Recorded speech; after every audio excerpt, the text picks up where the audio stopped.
세상에 참 고통당하고 아파하고 힘들어하는 이런 하나님의 사람들 또 이웃 백성들에게 참 은혜를 베풀 수 있는 우리의 삶이 되게 하나님 축복하여 주시옵소서. 이 시간 주님께 의뢰하며 예수 그리스도 이름으로 기도드립니다. 아멘. 작성해 주시기 바랍니다. 오늘 특별히 무비보셋에게 베푼 은혜에 대해서 여러분과 함께 나누기 원합니다. 은혜라는 그 단어, 이 말은 우리말 사전에는 고맙게 베풀어주는 신세나 혜택이다 이렇게 표현을 했고요. 이 영어 사전의 그레이스라는 단어 속에서는 하나님이 인간에게 베풀어 주시는 혜택 또는 은총이다 그렇게 표현을 했습니다.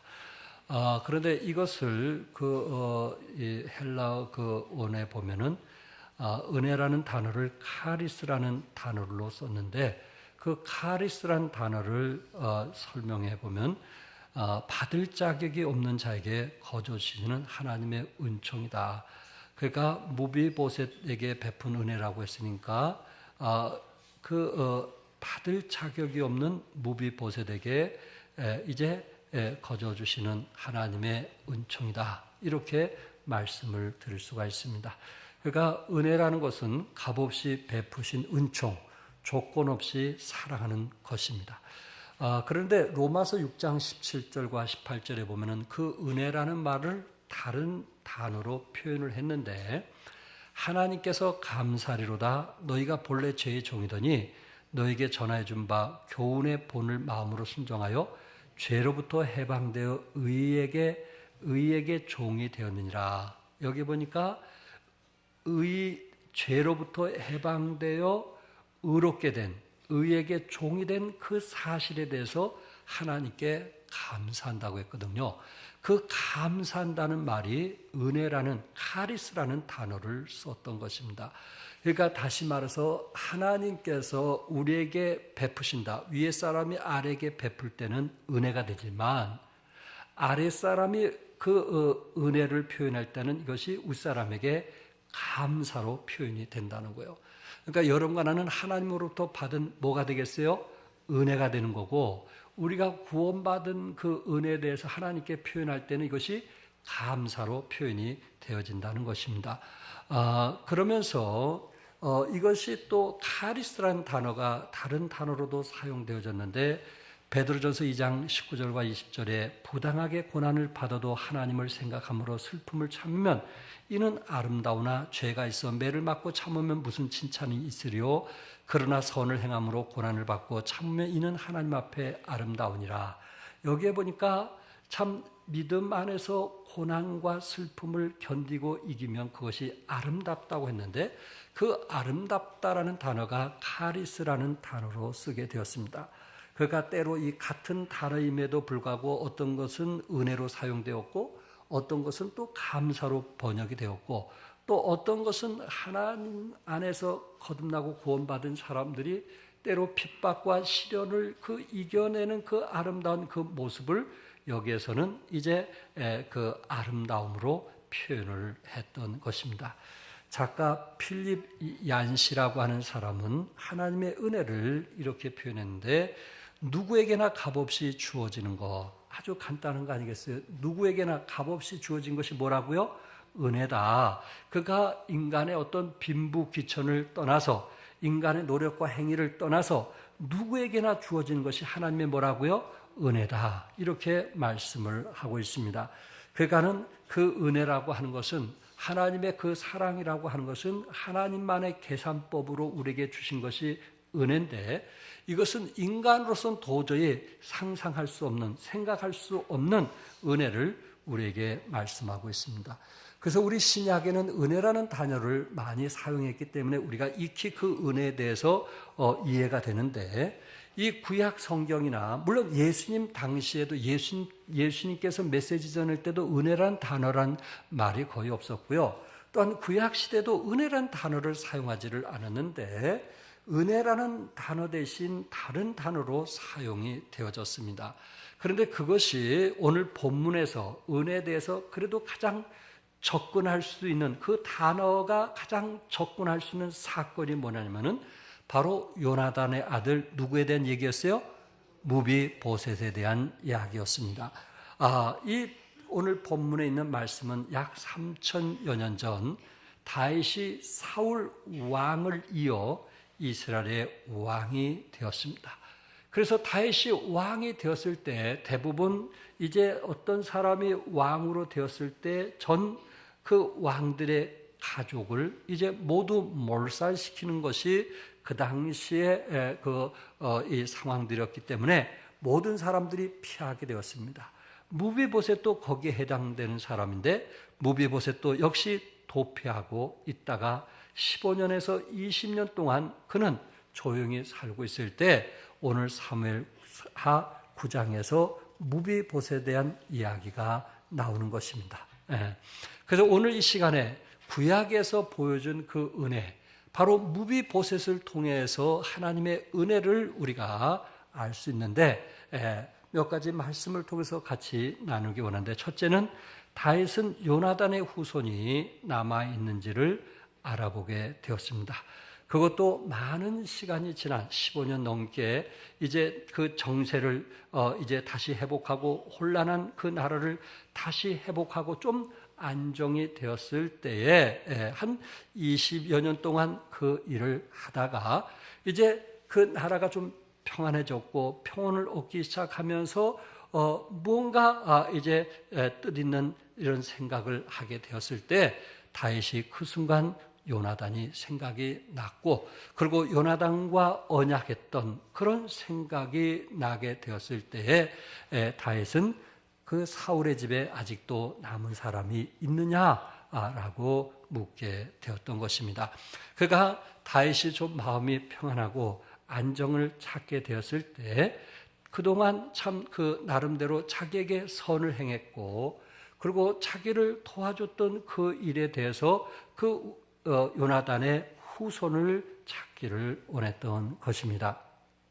사실 아비멜렉 같은 사람은 사사기 9장 5절에 기드온 집안은 한 사람으로도 살려줄 수 없다고 해서 기드온 집안을 멸절시키려고 했던 것을 보았고, 아비아달 같은 사람은 역대하 20장 10절에서 11절에 보면은 그가 왕이 되었을 때 그 뒤에 왕손을 완전히 멸절시켜서 후환을 없애려고 이제 힘썼던 그런 상황과 대조적으로 지금 다윗은 사울의 집안에 남은 자를 찾아서 은총을 베풀고자 했던 것입니다. 후환을 이제 두려워해서 죽여야 되는데 오히려 다윗은 후환을 두려워하기보다는 사울의 후손 가운데 남아있는 그런 자손들을 은총을 베풀기를 원했다는 사실입니다. 여러분과 내가 살아가면서 또 바삐 살고 또 힘들게 살다 보니까 그런 생각을 갖지 못했겠지만, 혹시 여러분들이 이제 좀 살만 난다 하면 부모님들이 다 돌아가시는 거 아시죠? 좀 이제 부모에게 효도해야겠다 하면은 부모님들이 안 계시는, 그래서 왠지 좀 아쉬워하는 경우들이 없지 않아 있을 것입니다. 그러면서 혹시 다윗처럼 나에게 어떤 사랑을 주었고 마음을 주었고 관심을 주었던 그런 사람들이 혹시 생각나지 않을까요? 다윗이 마음의 안정이 되었을 때 그런 사람이 생각나서 돕기를 원했던 것처럼 혹시 여러분들은 그런 생각이 없는가라는 것을 한번 생각해 보시기 바랍니다. 이번 세월호 침노로 인해서 476명이 참 그 배에 타서 어려움을 당했는데, 이 많은 사람들이 이런 어려움을 당하고 힘들어할 때 사람들이 그 세 종류로 나눠진다고 그래요. 한 사람은 자기가 이런 어려움과 고통을 당할 때 그것을 잊어버리려고 덮어두려고 애쓴다고 그래요. 그러니까는 여러분과 내가 상처를 받는데, 어떤 상처를 받을 때 그것을 자기가 잊어버리려고 애쓰는 한 사람이 있고, 또 한 사람은 그런 사건을 생각할 때마다 자기 자신을 자책을 한다는 거예요. 정말 딸이 엄마, 내가 너무 몸이 아픈데 수학여행 안 가면 안 돼? 그 한마디 한 것을 그 엄마가 안 돼. 결석하면 되겠어? 가야지. 그 말이 꼭 자기에 대해서 자책하는 거예요. 내가 그러지 않았다면 내 딸을 살렸을 건데, 내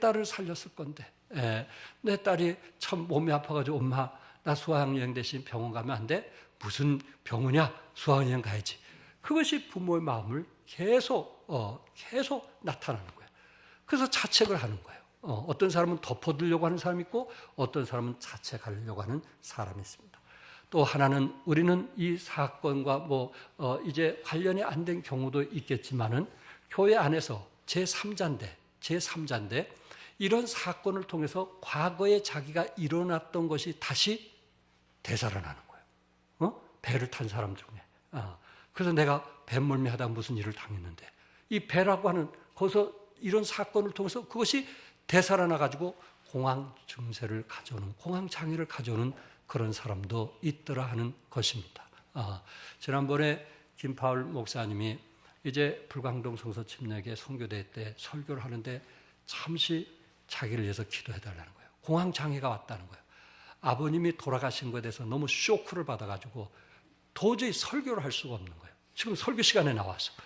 그래서 저희들이 한 3, 4분 동안 같이 합심해서 기도하고, 그리고 이분이 마음을 이제 안정시킨 후에 설교를 무사히 끝마친 경험을 한 것을 저는 보았습니다.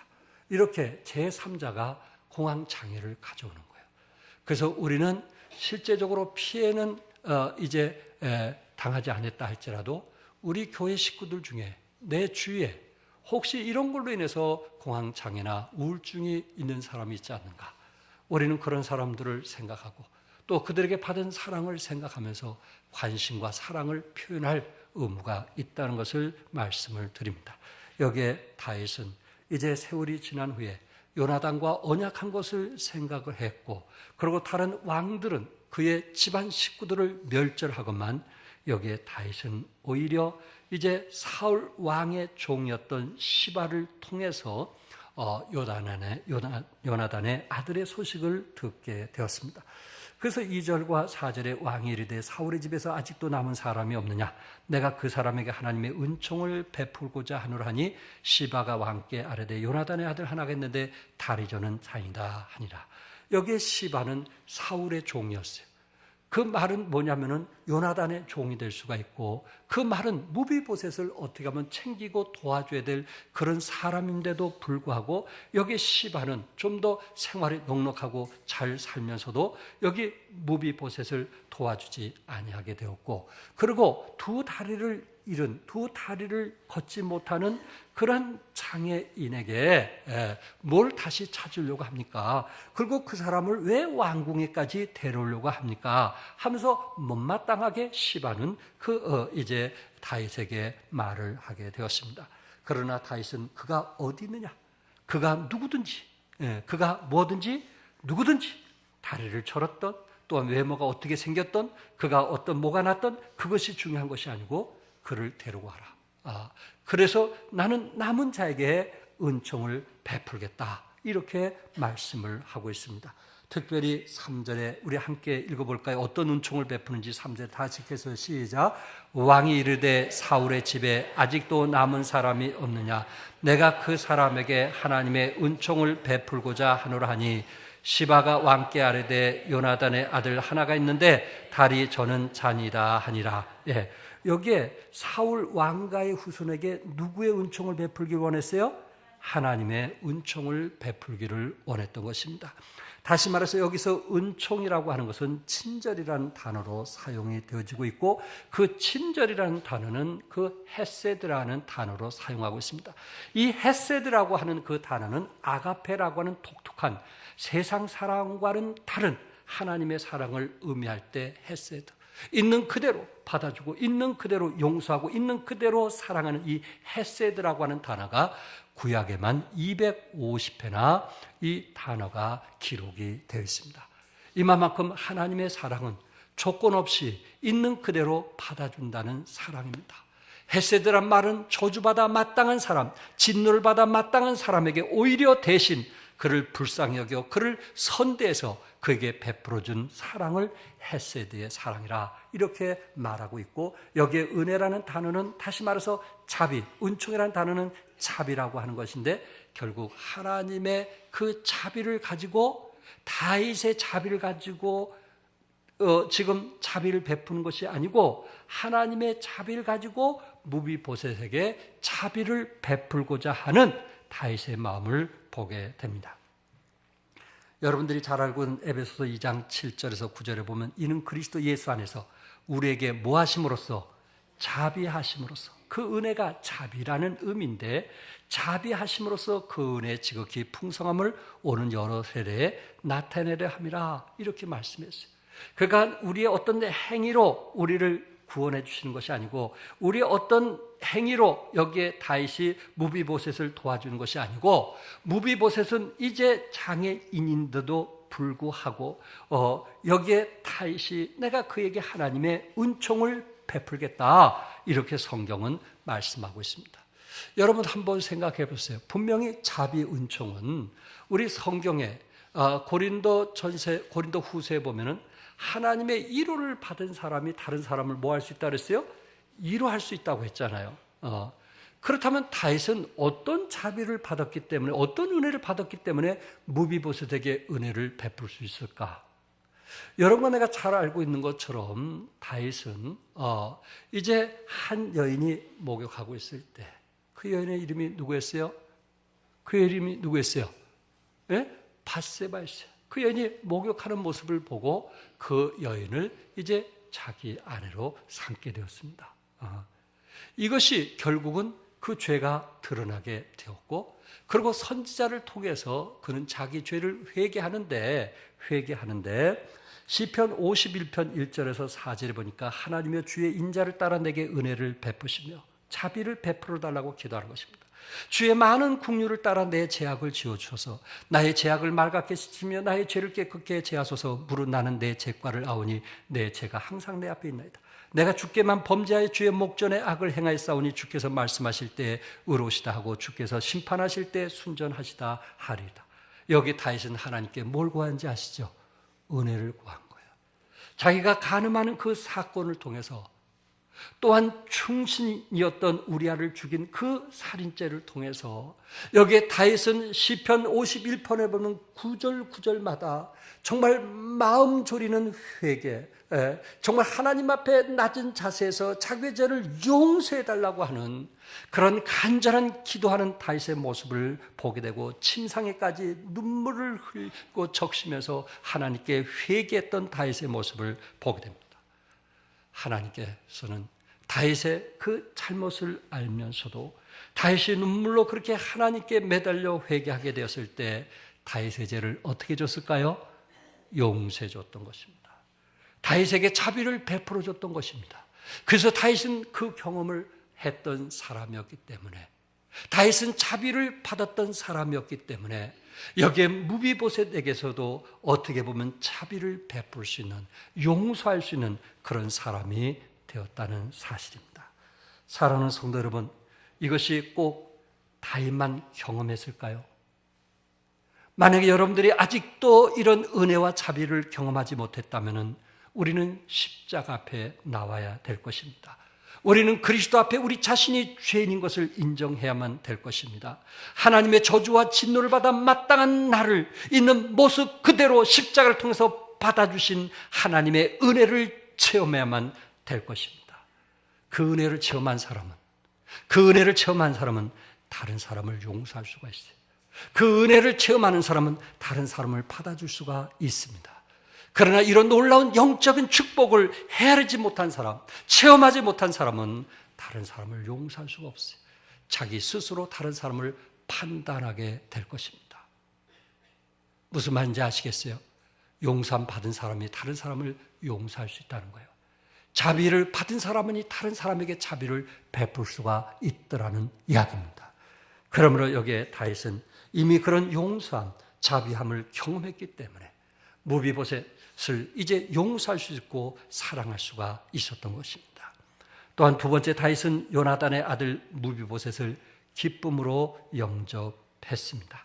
다윗 왕이 사람을 보내어 로드발 암미엘의 아들 마길의 집에서 그를 데려오니 사울의 손자 요나단의 아들 무비보셋이 다윗에게 나와 그 앞에 엎드려 절하며 다윗이 이르되 무비보셋이여 하니 그가 이르기를 보소서 당신의 종이다. 무비보셋은 길보아 전투 때 사울과 요나단의 전사 소식을 들은 유모가 무비보셋 어린 무비보셋을 안고 달아나다가 떨어뜨려서 불구의 몸이 되었습니다. 무비보셋은 스스로 다윗이 원할지라도 스스로 올 수가 없습니다. 두 발을 쓰지 못하는 장애인이기 때문에 그렇습니다. 다윗 왕이 저에게 묻되 그가 어디 있느냐? 시바가 왕에게 고하되 로드발에 있습니다. 로드발이라고 하는 이 지명은 풀이 없는 황무지와 같은 곳에 있다는 것입니다. 어떻게 보면 그의 인생이 황야 같은 황무지처럼 그의 인생을 살게 되었고, 불구자 장애인이었으며 두 다리를 절었으며 누군가 도움 없이는, 누군가의 자비 없이는 생존이 불가능한 절망적인 처지에 있던 개처럼 죽은 목숨과 같았던 사람인데, 다윗이 그에게 다가와서 무비보셋이라는 이름을 부르게 되었고, 그를 맞이하면서 7절에 뭐 하지 말라고 했을까요? 무수하지 말라. 내가 반드시 네 아버지 요나단으로 말미암아 내게 은총을 베풀리라. 누구 때문에 은총을 받았어요? 아버지 요나단과 맺은 언약 때문에 무비보셋에게 은총을 베풀었던 것입니다. 여기에 다윗은 항상 내 상에서 먹으라고 했을 때 그게 일회용 친절이었을까요? 일회용 자비였을까요? 일회용으로 함께 식사하는 것이었을까요? 다윗은 그러지 않았어요. 그가 죽을 때까지 영원히 그와 함께 식사를 하는 이러한 의미 있는 자리를 허락해 주었던 것입니다. 10절에 너와 내 아들들과 내 종들은 그를 위하여 땅을 갈고 거두어 내 주인의 아들에게 양식을 대줘 먹게 하라. 그런 내 주인의 아들 무비보셋은 항상 내 상에서 떡을 먹이리라. 시바에게 한 얘기입니다. 시바에게 오히려 무비보셋을 섬기라고 했어요. 그리고 너희 집안에 있는 종들 모두도 무비보셋을 섬기라고 했어요. 다음 무비보셋은 나와 함께 이곳에서 교제하고 식사를 나누겠다는 특별한 다윗의 자비, 다윗의 은혜를 우리는 보게 되는데, 그것은 하나님의 은총이요 하나님의 자비였다. 이렇게 다윗은 말하고 있습니다. 사랑하는 성도 여러분, 지금 무비보셋의 반응은 어땠어요? 다윗 왕에게 찾아갔을 때 얼마 두려웠고 떨렸겠어요. 보통 왕족 집안 식구들은 모두 다 죽여버리는데 다윗이 그를 불러서 가기는 했지만은 얼마나 두렵고 떨렸느냐 말이에요. 다윗은 그에게 뭐 하지 말라고 했어요? 무수하지 말라고 했어요. 하나님의 은혜를 내게 베풀 것이라고 말씀을 했던 것입니다. 여러분과나도 십자가를 통해서 하나님의 은혜 받으신 거 믿으시면 아멘 하세요. 우리는 더 이상 두려워할 이유가 없습니다. 우리는 하나님이 앉아있는 식탁에 같이 앉고 그와 함께 교제하게 되는데, 무엇 때문에? 예수님이 우리를 대신하여 하나님과 맺은 그 언약 때문에 여러분과 나는 하나님을 아바 아버지라 부를 수 있는 특권을 갖게 된 것입니다. 다윗은 요나단 때문에 아들인 무비보셋에게 은총을 베풀었다고 말씀을 하고 있습니다. 사무엘하 9장 8절에 그가 절하여 이르되 이 종이 무엇이게 왕께서 죽은 개 같은 나를 돌아보시나이까. 그는 요나단의 아들이었어요. 어떻게 보면 왕의 자리를 이을 수 있는 그런 아들이었음에도 불구하고 자기를 표현하기를 죽은 개 같은 나라, 이렇게 말하고 있어요. 자기를 가장 낮춘 표현 아니겠어요? 모세 율법의 시체는 극히 부정한 것이고, 그리고 시체를 누구나 가까이 하려고 하지 않습니다.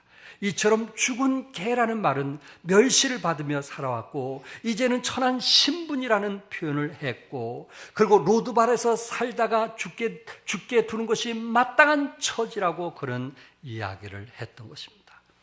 그러나 다윗은 시바에게 오히려 무비보셋을 섬기라고 했고, 그리고 무비보셋의 그 종이 되라고 이야기를 했습니다. 다윗은 시바에게 말하고자 했던 내용은 사울에 속한 모든 재산이나 소유를 모두 무비보셋에게 돌려주겠다는 말씀이었어요. 한번 생각해 보세요. 사울이 몇 년 동안 나라를 다스린지 아시죠? 거의 40년 동안 나라를 통치하던 사람 아니에요. 그러면 사울이 그 누렸던 이제 땅이나 집이나 얼마나 많겠어요. 사울이 누렸던 모든 축복들을 무비보셋에게 그대로 다 주겠다는 거예요. 무비보셋은 물질의 축복을 받고, 그리고 자기 지위를 왕자의 자리로 이제 다시 회복이 되었고, 그리고 다윗과 함께 식사하는 이런 축복을 얻게 되었습니다. 무비보셋은 죽을 개에서 왕자의 신분으로 변화가 된 거예요. 누구 때문에?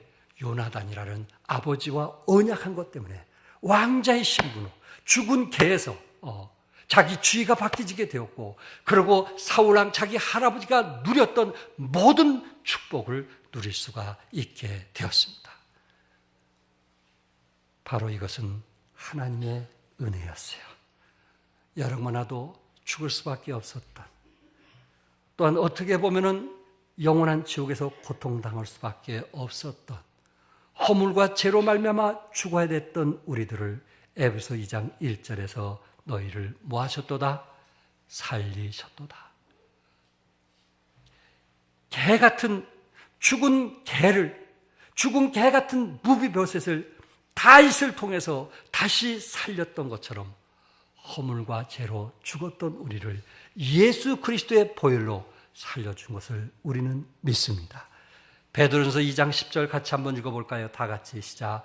너희가 전에는 백성이 아니더니 이제는 하나님의 백성이요 전에는 국류를 얻지 못했더니 이제는 국류를 얻은 자니라. 어떻게 해서 우리가 하나님의 백성이 되었어요? 어떻게 해서 우리는 하나님의 국류를 얻게 됐어요? 예수 그리스도의 십자가의 보혈을 통해서 우리 죄가 용서되었다는 사실을 내가 믿게 되었을 때 우리는 하나님의 자녀가 되었고 거듭나게 되었고 새 생명을 얻게 되었고 오늘 죽을지라도 천국에 갈 수 있는 자격을 얻게 되었어요. 우리는 왕의 신분을 갖게 되어서 천년 동안 이제 왕으로서 나라를 다스리는 왕의 신분을 가진 왕자의 권한을 갖게 되었다는 사실입니다. 요한복음 1장 12절에 뭐라 했어요? 영접하는 자, 그 이름을 믿는 자들에게는 못되는 하나님의 자녀되는 권세를 주었으니. 여러분과 내가 하나님의 자녀된 거 믿으시나요? 하나님의 자녀가 됐단 말이에요. 하나님의 왕자가 되었단 말이에요. 무비보셋, 죽은 개 같은 무비보셋을 다윗이 살려줬고 그를 왕자의 자리에 옮겨줬던 것처럼 하나님의 은혜가 우리를 그렇게 하나님의 자녀의 권세까지 주셨다는 말씀입니다. 나를 지으신 이가 하나님, 나를 부르신 이가 하나님, 나를 보내신 이도 하나님, 나의 나 된 것은 다 하나님 은혜라. 나의 달려갈 길 다 가도록 나의 마지막 호흡 다 하도록 나로 그 십자가 품게 하시니 나의 나 된 것은 다 하나님 은혜라. 한량없는 은혜, 갚을 길 없는 은혜, 내 삶을 애워싸는 하나님의 은혜, 나 주저함 없이 그 땅을 밟음도 나를 붙드시는 하나님의 은혜, 한량없는 은혜, 갚을 길 없는 은혜, 삶 어려워 사는 하나님의 은혜 나 주저함 없이 그 땅을 밟음도 나를 붙드시는 하나님의 은혜. 사랑하는 성도 여러분, 우리는 하나님의 은혜를 받은 사람입니다. 은혜를 받은 사람만이 다른 사람에게 은혜를 베풀 수가 있습니다. 우리는 상처받은 사람에게 찾아가서 우리의 이야기를 하려고 하면 안 됩니다. 많은 사람들이 도와준다고 하면서 자기 얘기를 하고 돌아오려고 합니다. 우리는 우리 얘기를 하려고 가는 것이 아닙니다. 그 사람의 말을 들어주기 위해서 우리는 침묵하고 듣기 위해서 가는 겁니다. 오히려 우리의 말을 하려고 할 때 상처받은 사람이 더 많은 상처를 받을 수가 있습니다. 476명. 때로 구조자나 또한 사망자, 유가족들을 위해서 여러분들이 기도해 줄 수 있다면 기도해 주시고, 또한 여러분의 손길이 닿을 수 있다면 손길로 함께 해 주시기 바라고, 또한 기회가 되어서 저들의 마음을 들어줄 수 있다면 우리가 어떤 말을 하려고 하지 말고 그냥 있는 그대로 들어주세요. 하나님을 원망하든 하나님을 불평하든 지금 이 시대에 필요한 사람이 누군지 아시겠죠? 그 말을 들어줄 수 있는 사람, 들어줄 수 있는 사람, 받아줄 수 있는 사람. 왜? 나 같은 죄인도 우리 주님께서 받아주었으니까, 용서해 줬으니까, 사랑해 줬으니까 이제 우리는 이웃들을 받아주고 사랑해주고 용서할 때라고 저는 믿습니다. 여러분들이 하나님이 주신 은사대로 사랑하고 용서하는, 그리고 저들에게 참 길을 길어줄 수 있기를 바라고, 제가 서두에 말씀한 것처럼 우리 성도들 가운데 공회장애로 혹시 일로 인해서 힘들어하는 사람이 있다면 찾아가서 들어주고 기도해주고 식사를 함께하면서 마음의 아픔을 치료하는 여러분과 내가 되기를 주님의 이름으로 축복합니다. 기도하겠습니다.